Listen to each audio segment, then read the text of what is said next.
O ensino, porém, não chegou a colocá-lo em prática, continuando seus estudos em outros campos da medicina.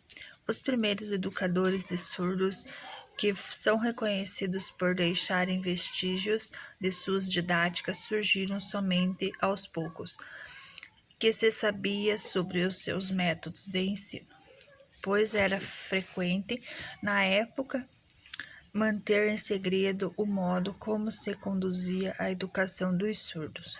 Cada pedagogo trabalhava autonomamente e não era comum a troca de experiências.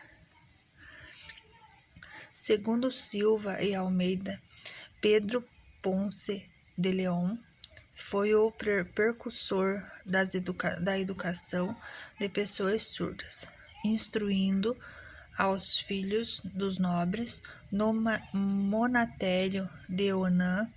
Esse monatério onde León trabalhava como educador dos filhos surdos da elite atraiu também outros surdos que não pertenciam à nobreza, mesmo não querendo aproximar os indivíduos com condições linguísticas comuns. O contato foi inevitável, propiciando tão o surgimento de uma língua de sinais, o que até então era reduzido a gestos naturais não convencionais. As autoras relatam que a década depois, com João Pablo Bonetti, o qual era filósofo e soldado, foi então reconhecida a necessidade do ensino individualizado para surdos. Esse estudioso publicou uma obra em 1620, o qual tratava do ensino da leitura, da falta de outras exigências para os surdos. Ele acreditava que o professor e o aluno deveriam estar sozinhos para evitar possíveis distrações por parte do aluno. Embora as atenções de Bonetti fossem as melhores, os surdos não teriam mais a mesma oportunidade de conviverem em uma comunidade como o monastério de Honan. Charles Michel de Epe fundou em meados de 1760 em Paris a primeira escola pública para surdos, com uma educação coletiva e um método de ensino, o qual teve como apoio as sinais que havia aprendido com os surdos pobres de Paris. Após 15 anos de sua fundação, a escola contava com mais ou menos 70 alunos surdos. Todos os anos, os alunos eram submetidos a exames, os quais deveriam responder em francês, latim ou italiano a 200 perguntas sobre religião. Eles eram capazes de se expressar através da escrita, como na língua de sinais francesa. Assim que esses alunos aprendiam, eles desenvolviam função de professores das outras crianças surdas. Segundo Silva e Almeida, a educação que Epe proporcionou favoreceu a movimentação desses sujeitos em sociedade, tornando a língua de sinais francesa a estrutura de maneira que a mesma influenciasse a convencionalização de outras línguas de sinais com o brasileiro, por exemplo.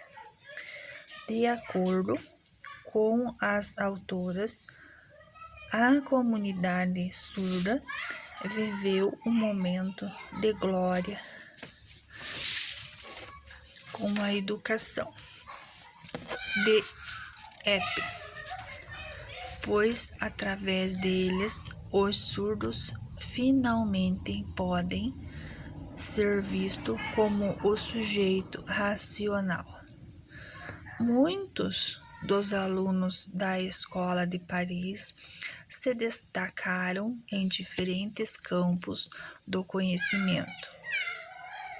Segundo Perlin Strobel, 2008, citado por Almeida e Silva, há evidência de que havia muitos escritores surdos, professores e outros sujeitos bem-sucedidos. Almeida e Silva, 2009, relatam que ao mesmo tempo de Epe desenvolvida sua pedagogia e difundia de seus métodos, travava como discussão como contemporâneos representantes do método oral de ensino que priorizava o ensino da fala. O alemão Samuel Henke foi o principal representante da língua oral na época. Seus esforços pela educação oralista foi tanta que atingiu a ápice quase um século após a sua morte, no Congresso de Milão, na Itália, em 1880.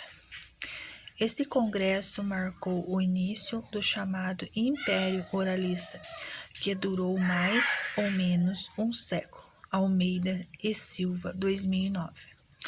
Os estudos surdo e o enfoque cultural. Após o fim da pedagogia oralista é a revisão dos métodos de ensino por meio da língua de sinais. A história da educação dos surdos tomou um rumo. As pessoas surdas começaram a ser conhecidas e valorizadas enquanto pessoas, sendo assim um ser histórico-cultural e da comunidade como produtora de cultura. Lopes, 2017, Apud Silva e Almeida, 2009. Ressalta que a expressão estudos surdos surgiu no Brasil a partir de uma tentativa de tradução dos chamados Deaf Studies, que eram realizados por pesquisadores de outros países, principalmente nos Estados Unidos. Pode-se afirmar que a linguística William Stock foi um dos primeiros pesquisadores que, em torno de 1960, começaram a produzir esse campo. Stock, segundo as autoras, deu um importante passo para a história surda e foi através de seus estudos da língua de sinais que a comunidade de surdos passou a ser reconhecida como grupo cultural. Logo, outros pesquisadores se interessaram em dedicar-se ao estudo da língua e da cultura desse grupo. Já no Brasil, os estudos sobre a língua de sinais teve seu início por meados de 1980, especificamente no Rio de Janeiro e São Paulo. De acordo com Carnop, 2004, Apud Silva e Almeida, 2009, o reconhecimento político e social da diferença surda e da língua de sinais é muito recente, embora Silva e Almeida, 2009, ressaltam que as conquistas sejam recentes, no momento atual e fortemente marcado pela participação dos sujeitos surdos. No desenrolar a história surda, muitas pesquisas voltaram-se para a questão surda. Até mesmo as próprias surdos interessaram-se em divulgar suas experiências surdas no meio social ouvinte. Segundo Silva e Almeida, 2009, ainda há muitos a ser estudado e realizado na área da surdez. O Brasil ainda está engatinhando em relação a outros países, apesar dos avanços dos estudos em relação aos surdos.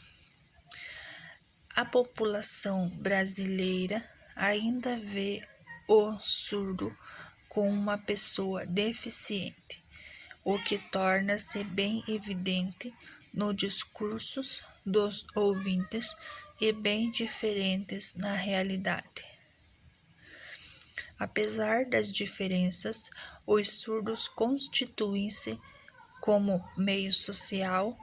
A Almeida, que os mesmos se unem por objetivos comuns, produzem uma cultura que diferencia das outras. Silva Almeida relatam que faz necessário que apresente a comunidade surda como grupo social, desmistificando concepções equivocadas a respeito da surdez. Que se faça referência do povo surdo fora do contexto da educação especial, que a língua de sinais deixe de ser ministrada de qualquer forma, por qualquer um, em qualquer lugar, e ocupe o cenário das ofertas de recursos de escolas e de idiomas. Silva Almeida, 2009. Quando se utiliza a expressão povo para referir-se que aos surdos deixa-se claro e explícito o caráter histórico-social da surdez. Há diferenças entre a expressão povo surdo e comunidade surda. As duas são conhecidas e aceitas pelos surdos. O que realmente importa para os surdos nesse momento histórico é que os seres ditos normais, ouvintes, os percebam enquanto sujeito de sua própria história. As questões legais para a inclusão social e educacional dos surdos. De acordo com os estudos feitos até no prezado momento, relata a árdua trajetória percorrida para alcançar os direitos legais dos surdos. Porém, sabe-se que muito ainda a ser conquistado.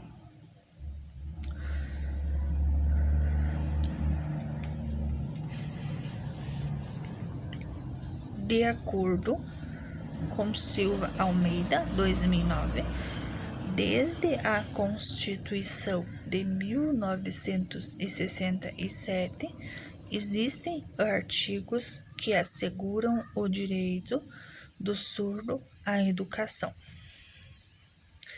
A Constituição de 1988 trouxe algumas contribuições no que diz respeito à importância das culturas diferentes que são compostas na nossa sociedade, fazendo o reconhecimento da cultura do surdo como diferente.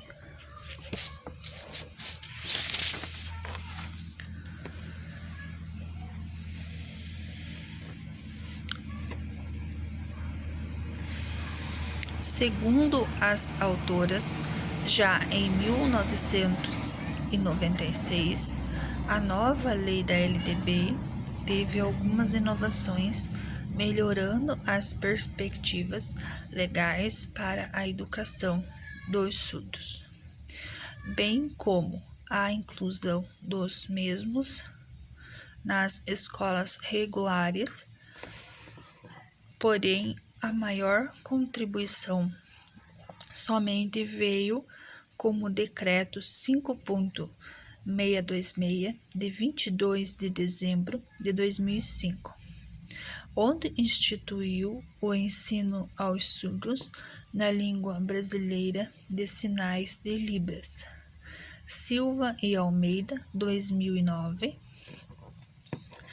enfatizam que o presidente da República da época, o então Fernando Henrique Cardoso, sancionou em 24 de abril de 2002 a lei que reconhece a língua brasileira de sinais como de comunicação entre os surdos. Essa lei relata a necessidade da língua brasileira de sinais, Libras, como objeto de uso diário nas comunidades surdas, assegurando assim a presença de profissionais intérpretes nos espaços formais e instituições. A inclusão para alguns professores da escola municipal do município X, ao pesquisar e fazer algumas perguntas para determinados professores, obtive os seguintes resultados. Para a professor ou professora inclusa, esta passa por todas as áreas. Todos devem ter direitos e deveres iguais, independente se sua diferença incluir não é o que vem acontecendo nas escolas hoje. Essas colocam crianças com necessidades especiais em sala de aula, sem preparação física e pedagógica. O ser humano está sempre preocupado em cumprir a lei, só que esquece que se o projeto não sair do papel exatamente como está, com certeza não terá resultado. Para incluir crianças com necessidades especiais, é preciso preparar melhor nossa escola. Todos os membros do grupo, inclusive os alunos, pois muitos ainda veem a criança como doente e incapazes de estar na escola. Temos que mudar esse pensamento negativo, começando pela escola, para a sociedade, que venha, consequentemente, mudar seu modo de pensar e de agir, havendo assim uma verdadeira inclusão. Ela nunca teve um aluno surdo, mas comenta que não se sente preparada para trabalhar com as crianças surdas, pois as mesmas sentiria muitas dificuldades, porém ressalta que buscaria ajuda de modo que faria tudo o que estaria ao seu alcance para realizar um bom trabalho com a criança. A professora B diz que a inclusão é, antes de tudo, não fazer distinção entre seres humanos e, acima de tudo, estar voltada para todas. Ela não é e nem é um aluno surdo em sua sala de aula, mas teve uma aluna e encontrou muitas dificuldades e não teve suporte pedagógico para trabalhar com ela. Comenta ainda que não conseguia se comunicar com ela e não tinha materiais pedagógicos necessários para trabalhar com a criança. Já a professora C enfatiza dizendo que a inclusão é aceitar a pessoa como ela é, envolver, amar, desejar, construir, querer e, acima de tudo, respeitar. A inclusão é um direito de todos os cidadãos com necessidades especiais. Segundo ela, somos todos iguais, igualmente fantásticos. Inclusão é reconhecer as habilidades fantásticas que as pessoas com necessidades especiais possuem. Ela assegura que tem um aluno surdo em sua sala de aula. Tem acordo com ela é um desafio a uma nova e diferente experiência profissional. Tenho dificuldade em se comunicar, em transmitir-lhe os conteúdos e entendê-lo, havendo assim muitas indisciplinas da parte do aluno. Carência afetiva, tornando impossível controlar seus impulsos, seus nervosismos, sua impaciência. Ele chama a atenção dos colegas de turma durante a aula, é resistente à ordem da professora. Segundo a professora, é muito complicado trabalhar sem ter um intérprete em sala de aula. Já é de direito de todo aluno surdo este acompanhamento. A inclusão dos surdos na escola regular. Ao perguntar como o aluno X se sentia em relação aos colegas e os professores da escola, X ele respondeu, dizendo que quase nunca compreendia a professora e seus colegas. Passou de ano achando que tinha aprendido. Tinha pouco interesse em estudar. Preferia estar jogando no computador da sala de informática. Por mais que ele conheça alguns sinais, segundo ele, de que adianta eu não ter um intérprete em sala de aula, sendo que o mesmo tem contato com Libras somente uma vez por semana na cidade vizinha, onde vai estudar na sala multifuncional juntamente com outra surda. Já uma aluna surda de uma determinada escola do Brasil comenta em seu artigo que a inclusão é um meio complicado para os surdos. Eu vivi a experiência no colégio integral, dos 7 a 14 anos.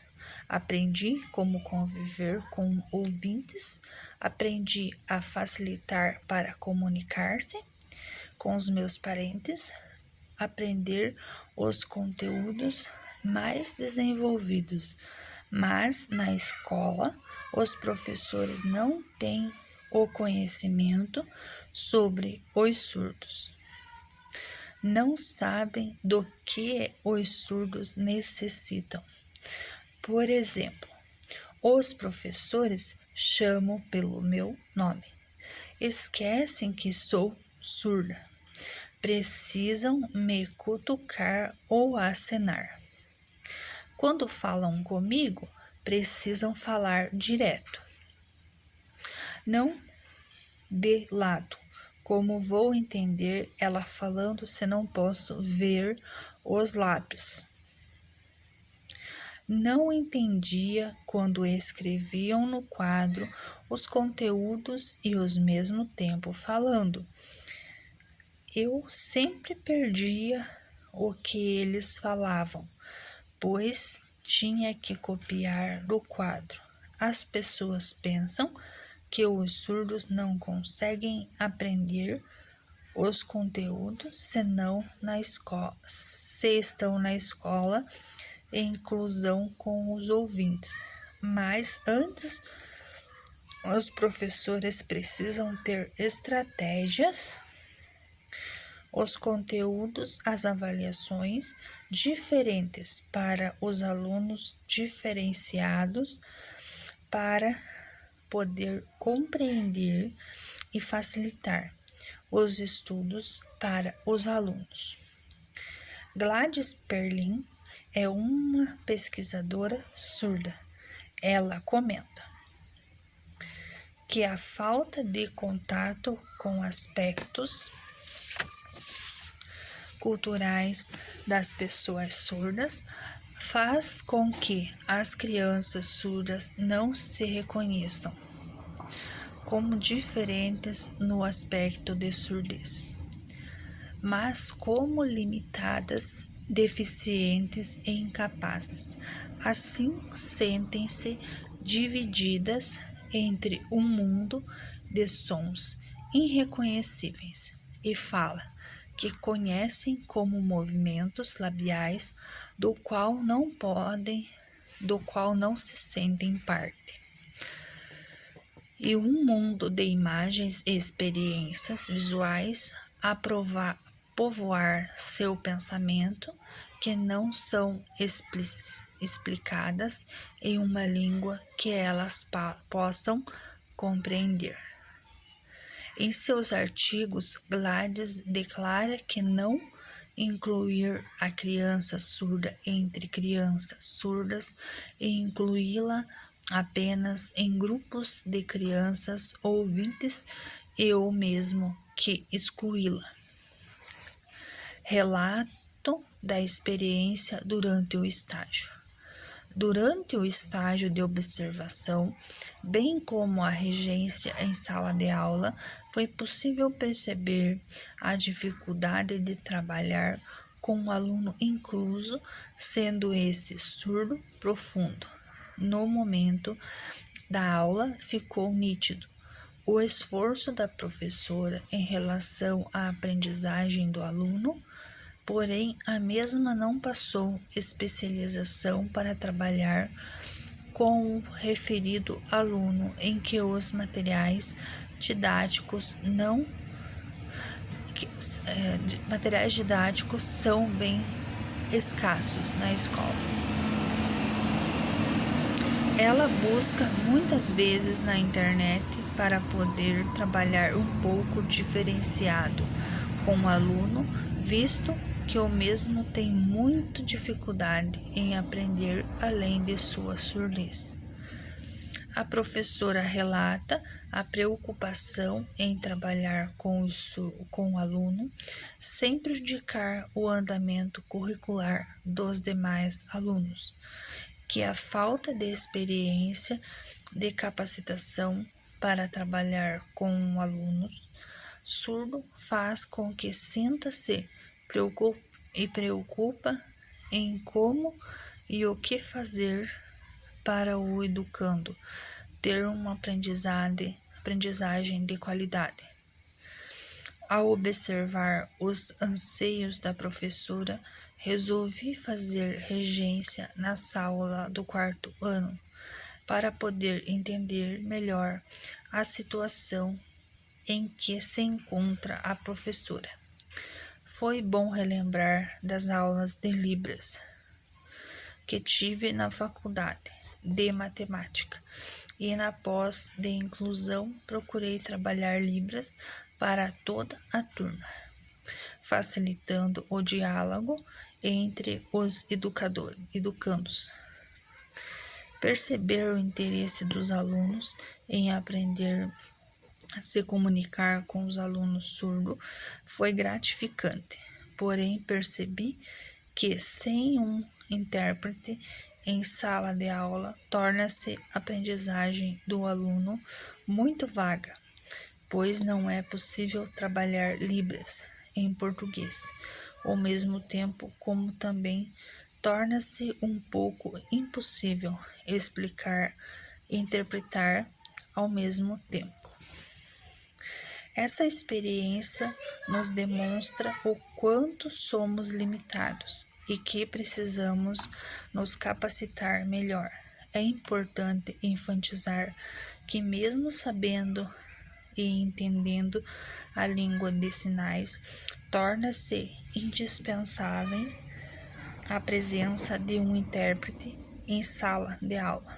Só assim os alunos terão um ensino de aprendizagem de qualidade. Não basta saber, precisa entender e se colocar no lugar do outro. Reflexões sobre a inclusão de educandos que possuem ou necessidades educacionais especiais. Considerando-se retomada mundial das discussões e providências para garantir o direito de todos, em exceção o acesso a usufruto dos bens e serviços educacionais e sociais disponíveis